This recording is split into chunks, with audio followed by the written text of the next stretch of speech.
Halo, assalamualaikum teman aslam. Jumpa lagi bersama saya Adim dan masih tetap membahas seputar gangguan asam lambung, GERD, anxiety, psikopatis. Oke teman-teman, di season kali ini saya seperti biasa nih, teman-temannya pulang kerja, saya sempatkan ini baca kolom komentar ya. Ini yang mungkin pembahasannya belum saya bahas gitu teman-teman ya, belum saya bahas di video saya ya. Maka dari itu teman-temannya saya itu menyortil memilih gitu teman-teman ya, komentar-komentar yang belum ada videonya gitu teman-teman ya, pertanyaan-pertanyaan yang belum ada videonya. Kalau misalkan pertanyaan yang sudah ada videonya itu saya jarang respon teman-teman ya. Paling saya responnya tonton aja video sebelumnya gitu teman-teman ya. Nah ini berhubung pertanyaannya belum saya buatkan videonya. Pertanyaannya itu, saya nggak pernah berkeringat biar dipakai jalan pagi, biar cuaca panas, tetapi aja nggak pernah berkeringat dan rahang terasa kaku ya. Berarti ada beberapa pertanyaan ya. Rahang terasa kaku, sakit dada sampai tembus di di punggung ya, terasa panas. Ini saya bahas untuk ini dulu ya teman-teman ya, nggak pernah berkeringat gitu teman-teman ya. Saya bahas dulu karena kalau pertanyaan yang lainnya sering saya buatkan videonya, tapi nanti mungkin kalau misalkan waktunya sempat saya buatkan juga ya, saya bahas juga. Ini untuk berkeringat, jarang sekali berkeringat, saya berhubung saya juga mengalaminya teman-teman ya. Kita jelaskan aja, siapa tahu teman-teman juga mengalami jarang sekali berkeringat gitu teman-teman ya. Oke, penyebabnya apa, gimana penanganannya teman-teman ya. Dan buat teman-teman yang mau bertanya tentang seputaran gangguan asam lambung, GERD, anxiety, psikopatis, alangkah lebih baiknya teman-teman itu simak dulu video-video saya terdahulu gitu teman-teman ya, karena saya sudah banyak sekali membahas seputar gangguan asam lambung, GERD, anxiety, psikopatis di akun ini teman-teman ya.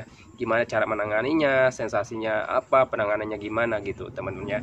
Dan kalau misalkan kaliannya paham, kalau misalkan kaliannya mengerti, kalian itu akan lebih mudah menangani setiap sensasi dari gangguan asam lambung, GERD, anxiety, psikopatis. Karena gangguan asam lambung, GERD, anxiety, psikopatis itu, untuk gangguan asam lambungnya itu sebenarnya gangguan rumahan teman-teman ya. Oke ya. Kenapa nggak pernah berkeringat? Yang pertama teman-teman ya, yang pertama nggak pernah berkeringat karena coba ingat-ingat ya teman-teman ya, kalian itu biasanya ya teman-teman ya, untuk jarang berkeringat itu efeknya adalah yang pertama itu efek stres ya teman-teman ya. Kenapa bang stres bisa jarang sekali berkeringat? Karena ketika kita stres teman-teman ya, itu ada penegangan otot ya, penegangan otot, alhasil pori-pori dari kulit kita itu tertutup gitu. Itu sepengalaman ataupun sepengetahuan saya seperti itu gitu teman-teman ya. Karena kitanya stresnya berlebihan, alhasil jadi penegangan otot, dan jika ada penegangan otot itu pori-pori untuk keluar keringat kita itu tertutup gitu teman-teman ya.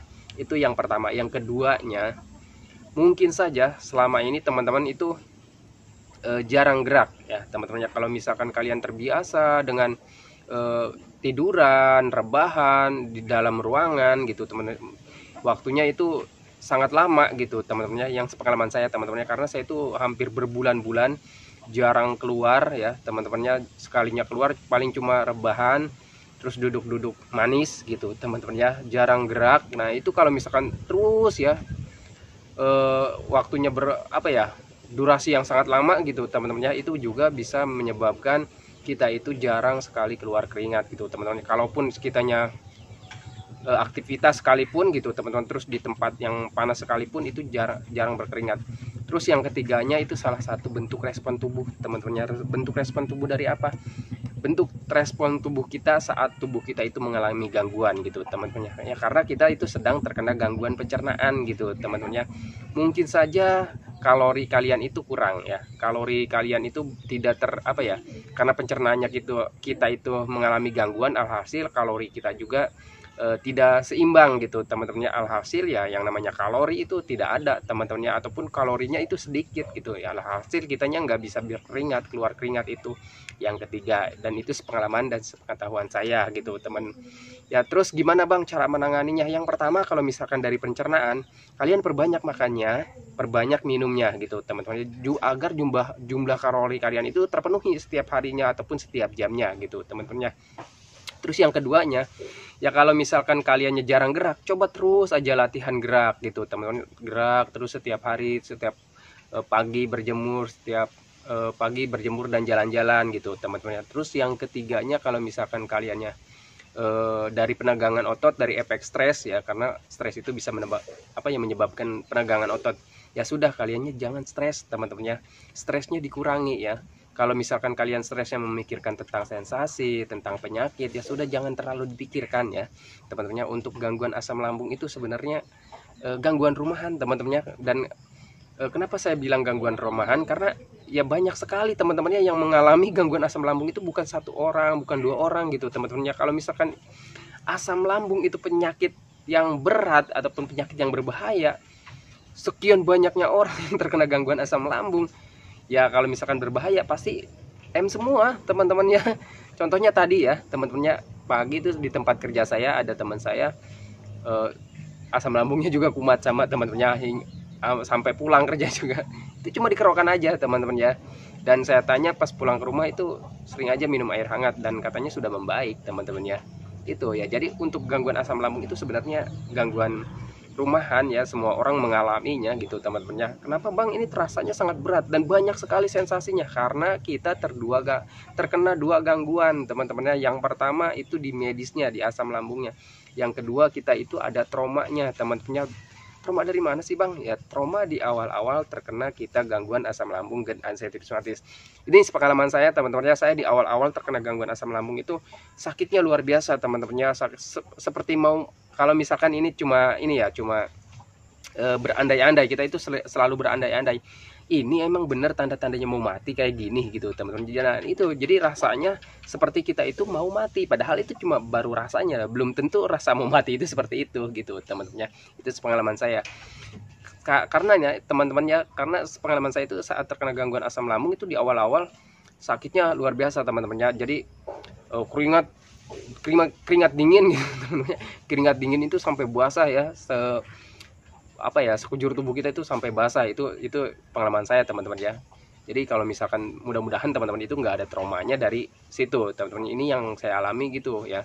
Jadi sakitnya luar biasa di bagian perut sama dada gitu teman-teman, sesak, napas juga pokoknya kayak mau melepas nyawa gitu teman-teman. Nah itu yang membuat saya itu trauma dari gangguan asam lambung dan anxiety rheumatis. Itu yang yang membuat saya itu terkena mentalnya gitu teman-teman. Jadi setiap ada sensasi itu selalu kita rasa-rasa, selalu kita andai-andai, selalu kita sugestikan dengan penyakit yang berbahaya gitu teman-teman. Padahal itu memang kalau misalkan di awal-awal ya memang seperti itu teman-teman. Tetapi kalau misalkan kesininya ya itu sebenarnya memang gangguan rumahan gitu teman-teman, hal yang biasa. Cuman karena kitanya terus berpikir tentang hal-hal negatif, hal-hal yang menakutkan, penyakit yang berbahaya, takutnya merambat ke jantung, takutnya merambat ke paru, terus ada kelengan, takutnya ada kanker otak gitu teman-teman ya. Itu sugesti kita ataupun pola pikir kita itu selalu mengarah-arah ke hal yang bahaya gitu teman-teman ya. Pengalaman saya seperti itu. Nah jadi untuk misalkan kalian jarang berkeringat ya teman-teman, itu tadi ya. Untuk yang pertama, kalau misalkan dari memang ya teman-temannya dari pencernaan, itu bisa jadi teman-temannya karena kita itu pencernaannya sedang terganggu, belum membaik gitu teman-teman. Jadi serapan kalori ya, nutrisi, vitamin, gizi itu belum belum sempurna gitu teman-teman ya. Jadi kalian harus menerima itu. Gimana cara menanganinya ya? Sering makan saja ya gitu teman-teman. Terus misalkan yang keduanya, kalau misalkan dari kurang gerak ya, kalian gerak teman-teman ya. Bang, tetapi saya sudah gerak ya, sudah jalan-jalan, sudah berjemur, tetapi nggak pernah keluar keringat. Ya itu tadi, berarti permasalahannya di nomor 1 dan di nomor 3 gitu teman-teman. Bisa dari jumlah kalorinya belum tercukupi, terus juga dari nomor 3 dari efek stresnya gitu teman-teman. Jadi kalau misalkan dari efek stres ya sudah jangan stres ya teman-teman, jangan terlalu banyak mikirkan penyakit. Terus yang keduanya, kalau misalkan dari jumlah kalori ya teman-teman, perbanyak makanya. Terus kalau misalkan dari jarang gerak ya sekalian gerak gitu teman-teman ya.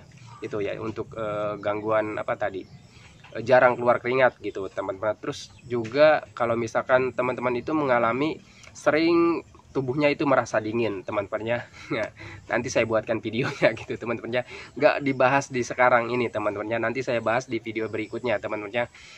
Karena saya juga mengalami waktu itu, badan itu sering merasa dingin, terus sekalinya keluar keringat dingin juga gitu teman-temannya.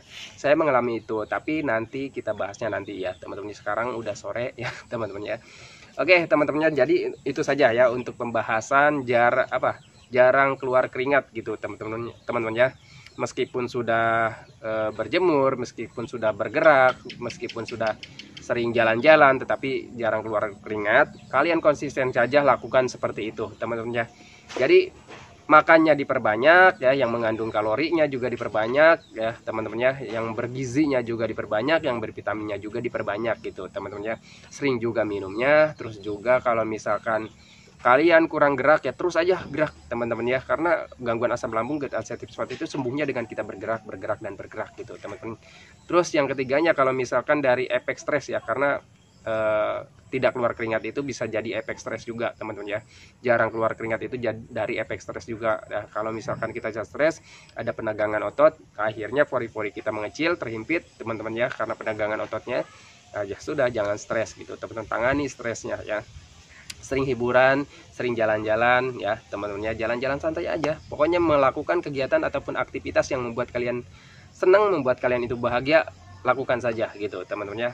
Intinya kalian harus mengendalikan stresnya gitu teman-teman ya. Itu ya teman-teman ya videonya, saya akhiri teman-teman ya. Assalamualaikum warahmatullahi wabarakatuh.